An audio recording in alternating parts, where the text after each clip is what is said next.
இன்றைக்கி நம்ம பார்க்க போகிற செலிப்ரிட்டி பாண்டியன் ஸ்டோர் சீரியலில் இப்போது பரபரப்பாக பேசப்படுற கேரக்டரான சுகன்யாவை பற்றி தான்.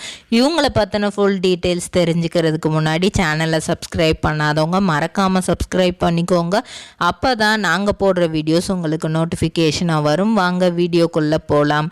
சுகன்யா இவங்க திடீர்னு பழனியோட லைஃபுக்குள்ளே வந்துட்டு பல மாற்றங்களை ஏற்படுத்திகிட்டு இருக்காங்க. பாண்டியனோட வீட்டுக்கு பல சேஞ்சஸ் இவங்கனால ஏற்படுது. இன்ஃபேக்ட் அரசியோட காதலுக்கு சப்போர்ட் பண்ணி இப்போ அரசி அங்கே அவங்களோட போனது கல்யாணம் ஆகி போனது கூட இவங்கனால தான் அப்படிங்க. அரசி இவ்வளோ நாள் பட்ட கஷ்டம் எல்லாம் இவங்கனால தான் அப்படின்னு தெரிஞ்சு இப்போது அவங்க வீட்டில் பாண்டியன் வீட்டில் பல பிரச்சனைகள் ஓடிட்டு இருக்கு. அரசியோட அம்மா அதாவது நிரோஷா இவங்கள அடித்து இந்த மாதிரி ஏன் இப்படி பண்ண இந்த மாதிரிலாம் கேட்டுட்ருப்பாங்க. இந்த கேரக்டர் பண்ணுற சுகன்யாவை நம்ம நிறைய சேனல்ஸில் ஆல்ரெடி பார்த்துருப்போம், நிறைய சீரியல்ஸில் பார்த்துருப்போம். இவங்களோட உண்மையான பெயர் சாந்தினி பிரகாஷ். இவங்க 1994 டிசம்பர் மாதம் 2 சென்னையில் பிறந்திருக்கிறாங்க. ஆக்சுவலாக இவங்களோட நேட்டிவ் அப்படின்னு பார்த்தா இவங்க ஆந்திர பிரதேஷ்.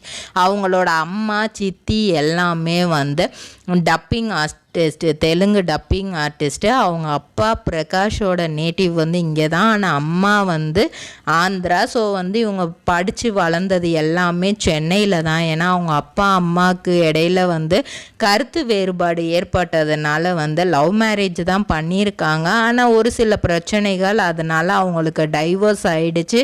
டைவர்ஸ் ஆகவும் அவங்க அம்மா இவங்கள அவங்களோட பாட்டி வீட்டில் கொண்டு விட்டுடுறாங்க. ஸோ பள்ளி படிப்பு எல்லாமே பாட்டி வீட்டில் தான் நடக்குது. பாட்டி சிஎஸ்ஐ பெயின் ஸ்கூலில் ஒரு ஸ்கூலில் சேர்த்து விடுறாங்க. ஸோ நிறைய விஷயங்கள் கிறிஸ்டியன் ஸ்கூலில் நிறைய டிசிப்ளின்ஸ் அவங்களுக்கு சொல்லி தராங்க. ஒவ்வொரு டைமும் அந்த ஸ்கூலில் நடக்கிற ஒவ்வொரு விஷயங்களை பார்த்து இவங்களுக்கு ஜீசஸ்னால் அவ்வளோ பிடிக்குமா. எதுவுமே பண்ணுறதுக்கு முன்னாடி ப்ரேயர் பண்ணிட்டு பண்ணுறது, இந்த மாதிரி நிறைய விஷயங்கள் அந்த ஸ்கூலில் இருந்து தான் இவங்க ஃபாலோ பண்ண ஆரம்பிச்சிருக்கிறாங்க. அதுக்கப்புறம் டிப்ளமோ இன் இன்டீரியர் டிசைனிங் அதில் டிப்ளமோ பண்ணுறாங்க. அதுக்கப்புறம் அதுலேயே ஃபேஷன் டிசைனிங் அந்த இன்டீரியர் டிசைனிங் ரிலேட்டடாகவே அவங்க டிகிரியும் முடிக்கிறாங்க. ஃபஸ்ட்டு இன்டீரியர் டிசைனிங்கில் டிப்ளமோ கோர்ஸ் தான் முடிக்கிறாங்க. அதுக்கப்புறம் சினிமா மேலே ஒரு ஆர்வம் வருது. சினிமா மேலே வர்ற ஆர்வத்துக்கு காரணம் டான்ஸ் தான். அவங்க ஸ்கூல் டைம் படிக்கும்போதே நல்லா டான்ஸ் ஆடுவாங்களாம்.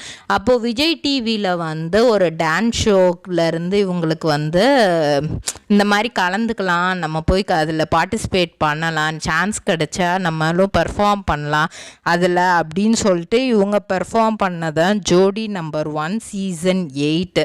இதில் நல்லா பெர்ஃபார்ம் பண்ணிகிட்டு இருந்தாங்க. அப்புறம் ஒரு கட்டத்தில் எலிமினேட் ஆகிட்டாங்க. திரும்ப விடாமல் முயற்சி பண்ணி வைல்ட் கார்டு ரவுண்டில் இவங்க செலக்ட் ஆகுறாங்க. கிட்டத்தட்ட ப்ரீ ஃபைனல்ஸ் வரைக்குமே இவங்க வந்துட்டாங்க. செமிஃபைனல் தாண்டி ப்ரீ ஃபைனல்ஸுக்குமே வந்துட்டாங்க. அந்த இதில் இவங்கனால செலக்ட் ஆக முடியாமல் போயிடுச்சு. இருந்தாலும் அவங்கள டான்ஸுக்கு மேலே இருந்த ஆர்வம் அது அப்படியே இருந்தது. அந்த டைம்லேயே இவங்களுக்கு மானாட மயிலாடல இருந்தும் வாய்ப்பு கிடச்சிச்சு. இதை செலக்ட் பண்ணுறதான்னு பெரிய ஒரு டவுட் இருந்தப்போ இவங்க விஜய் டிவியை சூஸ் பண்ணாங்க. அப்போது விஜய் டிவியை சூஸ் பண்ணனாலே என்னமோ தெரில, இன்னைக்கு வரைக்கும் விஜய் டிவியில் இவங்களுக்கு சான்சஸ் அடுத்தடுத்து அதிகமாகவே இருந்துகிட்ருக்கு. ஏன்னா மானாட மயிலாட கலைஞர் டிவியில் டெலிகாஸ்ட் ஆச்சு. அதில் டான்ஸ் ஆடினவங்களுக்கு இப்போ அதிகப்படியான சான்சஸ் இருக்கா அப்படின்னு கேட்டால் பெருசாக இல்லை. ஆனால் பொதுவாக விஜய் டிவியில் இருந்து வர்றவங்க சின்ன ரோலுக்காக வந்தாலுமே கூட அவங்க பெரிய பெரிய ஆர்டிஸ்ட்டாக ஃப்யூச்சரில் மாறிடுறாங்க. அதில் ஒன்று நம்ம சிவகார்த்திகேயன் அவர்களும் ஆங்கரிங், டான்ஸு, காமெடி, ஸ்டாண்டப் காமெடின்னு பண்ணி இப்போது மிகப்பெரிய ஹீரோவாக இருக்கிறாரு. அந்த மாதிரி விஜய் டிவியில் ஆரம்பித்த இவங்களோட பயணம் இப்போது ரொம்பவே நல்லாவே போயிட்டுருக்குன்னே சொல்லலாம். அதுக்கப்புறம் இவங்க நடித்தது சீரியலுக்குள்ளே என்ட்ரி கொடுத்தது அப்படின்னு பார்த்தோன்னா சன் டிவியில் பிரியமானவள் அப்படிங்கிற ஒரு சீரியலில் சசிரேகா அப்படிங்கிற ரோல் பண்ணாங்க. அது மக்கள் மத்தியில் கொஞ்சம் ரீச் ஆச்சு. ஏன்னா ஜோடி நம்பர் 1லேயே வந்து இவங்களோட ஃபேஸ் கொஞ்சம் ஃபெமிலியர் ஆயிடுச்சு. சீரியலில் பிரியமானவள் சீரியல் தான் ஃபஸ்ட்டு சீரியல். அதுக்கப்புறம் டார்லிங், சின்ன பாப்பா பெரிய பாப்பா இப்படின்னு நிறைய சீரியல்ஸ் எல்லாம் இவங்க நடிக்கிறாங்க. அதுக்கப்புறம் வில்லி அப்படின்னா இவங்களுக்கு ரம்யா கிருஷ்ணன் தான் ரோல் மாடலாக இவங்க எடுத்திருக்கிறாங்க. ஏன் அதை ரோல் மாடலாக எடுத்தாங்க, அந்த வில்லி ரோல் எதுக்காக இவங்க இப்போ இது பண்ணியிருக்கிறாங்க அப்படின்னு பார்த்தோன்னா, அதுக்கடுத்து சீரியல்ஸ் எல்லாமே உங்களோட ஃபேஸ் கட் வில்லி ரோலுக்கு போட்டால் கரெக்டாக இருக்கும்னு ஒவ்வொரு டேரக்டரும் ப்ரிஃபர் பண்ண ஆரம்பிச்சிருக்கிறாங்க. அப்படி யோசிக்கும் போது தான் சரி, அப்போ சினி இண்டஸ்ட்ரியில் யாரையாவது ஒருத்தவங்கள நம்ம ரோல் மாடலாக எடுத்தால் அது மாதிரி நம்ம ஃபாலோ பண்ணணும், அவங்கள மாதிரியே நம்ம ஒவ்வொன்றும் சின்ன சின்ன விஷயங்களை நம்ம கற்றுக்கிறணும் அவங்கக்கிட்ட இருந்து அப்படின்னு இவங்க சூஸ் பண்ணதான் ரம்யா கிருஷ்ணன் அவர்கள் அவங்களோட சின்ன சின்ன விஷயம், அந்த பேச்சு எல்லாத்தையுமே அவங்க ஒரு வில்லியாக நடித்தா அதில் அவங்க என்ன மாதிரி எல்லாம் பேசுகிறாங்க, இது பண்ணுறாங்க எல்லாத்தையும் இன்ச் பை இன்ச் நோட் பண்ணி அப்படியே அவங்க அதை எடுத்துக்கிட்டாங்க. ஸோ ராஜாராணி சீரியலில் ஸ்வர்ணா அப்படிங்கிற ரோல் வருது, வில்லி கேரக்டர் தான் அதையும் பண்ணுறாங்க. அதுக்கப்புறம் அது ஹிட் ஆனனால அதுக்கடுத்து எல்லாத்துலேயுமே உங்களுக்கு கிட்டத்தட்ட வில்லி கேரக்டர் தான் கிடச்சிருக்கு. சுமங்கலி சீரியலில் வில்லி கேரக்டர் தான், அபி டெய்லர் சீரியலில் வில்லி கேரக்டர், பூவே பூச்சுடவா ஜீ தமிழில் நடந்துச்சு. அந்த சீரியல்லையுமே சங்கீதா அப்படிங்கிற ரோல் தான் வில்லியாக தான் பண்ணியிருப்பாங்க. ஈரமான ரோஜாவே சீசன் 2லையுமே இவங்க வில்லின்னு சொல்ல முடியாது, கிட்டத்தட்ட அந்த பையன் தன்னோட முறப்பையனை நம்ம கல்யாணம் பண்ணிக்கிறணும் அப்படிங்கிற ஆசையை பெருசாக வளர்த்து வச்சுருப்பாங்க. ஆனால் வீட்டில் டோட்டலாக ஆப்போசிட்டாக அந்த பையன் வீட்டில் அக்கா தங்கச்சி 2 பேருக்கும் அண்ணன் தம்பிக்கு கல்யாணம் ஆகிடும். அதனால் இவங்க கோபம் அடைஞ்சு அதை எப்படியாவது மாற்றணும், எப்படியாவது திருமணம் பண்ணிக்கணும் அப்படின்ட்டு நிறைய ட்ரை பண்ணுவாங்க. முடியாத பட்சத்தில் அதுக்கப்புறம் அவங்களே மனசு மாறி வேற ஒரு திருமணமும் அந்த சீரியலில் செஞ்சிடுவாங்க. ஸோ அதில் வில்லி மாதிரி காமிச்சு அதுக்கப்புறம் அவங்க மனம் திரும்புகிற மாதிரி காட்டியிருப்பாங்க. சரவணன் மீனாட்சி சீரியலில் நடிச்சிருப்பாங்க, கல்யாணம் முதல் காதல் வரை சீரியலில் நடிச்சிருந்தாங்க. அது மட்டும் இல்லாமல் தெலுங்கு சீரியலான பங்காரு செல்லலு அப்படிங்கிற 2023 அந்த இதுலேயும் நடிச்சிருப்பாங்க. சன் டிவியில் இப்போது ரொம்பவே ஃபேமஸாக போயிட்டு இருந்தால் வானத்தை போல சீரியலில் பொன்னிங்கிற கேரக்டர் பண்ணியிருப்பாங்க. நம்ம ஆக்டர் ஸ்ரீயோட பேரா பண்ணியிருப்பாங்க. இதில் ஒரு அண்ணன் தங்கச்சிக்கும் அண்ணன் ஒய்ஃபுக்கும், அந்த தங்கச்சிக்கும் ஒய்ஃபுக்கும் நடக்கிற போராட்டமாக தான் இருந்திருக்கும். பாசம் யார் மேலே, தங்கச்சி மேலே அதிகமாக, ஒய்ஃப் மேலே அதிகமாக, யாருக்கு அதிக இம்பார்ட்டன்ஸ் கொடுக்குறாங்க, இப்படிங்கிற மாதிரியான நிறைய பிரச்சனைகள் நிறைந்த ஒரு கதையாக தான் அந்த லைன் எடுத்திருப்பாங்க. ஆனால் ஒரு ஃபேமிலி ஸ்கிரிப்டு தான் அதுவும். அந்த சீரியல் ரொம்பவே நல்லா போச்சு. இன்ஃபேக்ட் அந்த சீரியலுக்காக இவங்க அவார்டும் வாங்கினாங்க. கிட்டத்தட்ட 8 வருஷ இண்டஸ்ட்ரியில் இவங்களுக்கு மிகப்பெரிய கிஃப்ட்டு அப்படின்னா அந்த அவார்டு தான். இந்த அவார்டை நான் எதிர்பார்க்கவே இல்லை. எப்பவும் போல் நம்ம ஒரு சீரியலில் நடிச்சிருக்கோம், நம்மளுக்கு ரெகக்னேஷன் இருக்குது இல்லைங்கிறத தாண்டி நம்மளோட வேலையை நம்ம கரெக்டாக பண்ணணும் அப்படிங்கிறது தான் இவங்களுக்கு இருந்திருக்கு. இருந்தாலும் அந்த சீரியலில் இவங்க பெஸ்ட்டாக பண்ணதுனால மக்கள் மத்தியில் ரொம்ப ஃபேமஸ் ஆனனால இவங்களுக்கு அவார்டும் கிடச்சிச்சு.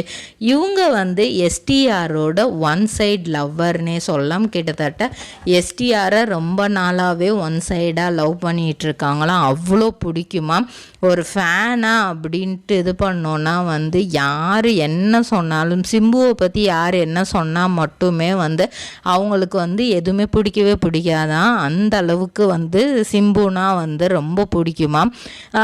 விஜய் டிவியில் காற்றின் மொழி சீரியல்லையுமே இவங்க வில்லியாக தான் வந்திருப்பாங்க. நிறைய சீரியல்ஸ் இன்னும் வரப்போகிற சீரியல், இன்ஃபேக்ட் இப்போது ரீசண்டாக பாண்டியன் ஸ்டோர் நடிக்கிறாங்க. அதுலேயுமே சுகன்யாங்கிற ரோல் அவங்களுக்கு வந்து பணத்து மேலே ஆசை. பணத்து மேலே ஆசை. இந்த வீட்டுக்கு போனால் கண்டிப்பாக வந்து நம்மளுக்கு சொத்து கிடைக்கும், அந்த மாதிரி ஆசைப்பட்டு தான் வந்து அவங்க திருமணம் செஞ்சுருப்பாங்க. ஆனால் இவங்க தன்னோட அக்கா வீட்டில் போய் இருக்க, நம்ம ஹஸ்பண்ட் வந்து அவங்க அக்கா வீட்டில் இருக்காங்களே, அவங்க அக்கா வீட்டில் இருந்து இவருக்கு என்ன கிடைக்க போகுது, சொத்து கிடைக்குமா இல்லை பணம் தான் கிடைக்குமா, அந்த மளிகை கடையில் வந்து இவர் ஜஸ்ட்டு சம்பளம் வாங்காத வேலைக்காரர் மாதிரி இருக்காரே அப்படின்ட்டு பல ஆதங்கங்கள் உங்களுக்குள்ளே இருக்கும். ஆனால் அதையெல்லாம் தீர்க்கிற விதமாக வந்து பாண்டியன் வந்து இவங்க கிட்ட வந்து பேசியிருப்பாங்க. என்னோட சொத்தில் அவனுக்கும் ஒரு ஷேர் இருக்குது, நீ ஆனால் வந்து இந்த குடும்பத்தை கெடுக்காத மாதிரி நீ வாழணும், அவனோட நல்லபடியாக வாழணும் அப்படி சொல்லிட்டு நிறையா சொல்லியிருப்பாங்க. இவங்களுக்கு இப்போவும் மேரேஜ் ஆகலை, சிங்கிளாக இருக்கிறது தான் எனக்கு இப்போதைக்கு ரொம்ப பிடிச்சிருக்கு, எந்தவித கமிட்மெண்ட்ஸும் இப்போதைக்கு நான் எடுத்துக்கிற விரும்பலை அப்படிங்கிற மாதிரி சொல்லியிருக்கிறாங்க. என்ன தான் அப்பா அம்மா கிட்ட இருந்து விலகி இருந்தாலும், அந்த ஒரு வேதனை இருந்தாலும் தன்னோட பாட்டியோட அரவணைப்போட இவ்வளோ நாள் வந்து இவங்க ரொம்பவே ஹாப்பியாக சப்ஸ்டெயின் பண்ணுறாங்க. அவங்க தாத்தா பாட்டியை இவங்க நேசிக்கிற அளவுக்கு யாருமே நேசிக்க முடியாது அப்படின்னு நான் பெருமையாகவே சொல்லலாம் அப்படின்னு பல இன்டர்வியூஸில் சொல்லியிருப்பாங்க. ஏன்னா என்னை வந்து அந்த அளவுக்கு ரொம்ப ஒரு செல்ல பிள்ளையாக தான் அவங்க எப்போவுமே வளர்த்துட்ருக்காங்க அப்படின்னு சொல்லியிருக்கிறாங்க. இதே மாதிரி பல செலிப்ரிட்டிஸோட பயோகிராஃபி தெரிஞ்சுக்கிற சேனலை மறக்காமல் சப்ஸ்கிரைப் பண்ணிக்கோங்க. சொந்தமாக தொழில் தொடங்கணும்னு ஆசையா? ஆனால் முதலீடு நினச்சி கவலையாக இருக்கா? கவலை விடுங்க. ஆர்ஆர்ஆர் ட்ரேடிங் கம்பெனி இப்போது உங்களை ஒரு வெற்றிகரமான பிஸ்னஸ் மேனாக மாற்ற ரெடியாக இருக்கும். முக்கிய அம்சங்கள் என்னென்னா, பாக்குமட்டை தட்டு தயாரிப்பு தொழில் ரொம்ப சிம்பிள், ஆனால் லாபம் அதிகம். நாங்களே லோனும் அரேஞ்ச் பண்ணி தரோம். இதில் ஸ்பெஷல் என்னென்னா 25% 35% வரைக்கும் மானியமும் கிடைக்கும். உயர்தர மிஷின்ஸ் மற்றும் தரமான ரா மெட்டீரியல்ஸ் வருஷம் முழுக்க நாங்களே சப்ளை பண்ணிடுவோம். நீங்கள் தயாரிக்கிற தட்டுக்களை நாங்களே நேரடியாக வாங்கிக்கிறோம். வாழ்க்கையில் ஜெயிக்க இதுதான் சரியான நேரம். உடனே கால் பண்ணுங்க. தொடர்புக்கு 8015983336. ஆர்ஆர்ஆர் ட்ரேடிங் கம்பெனி, உங்கள் முன்னேற்றத்திற்கு எங்களது கரம்.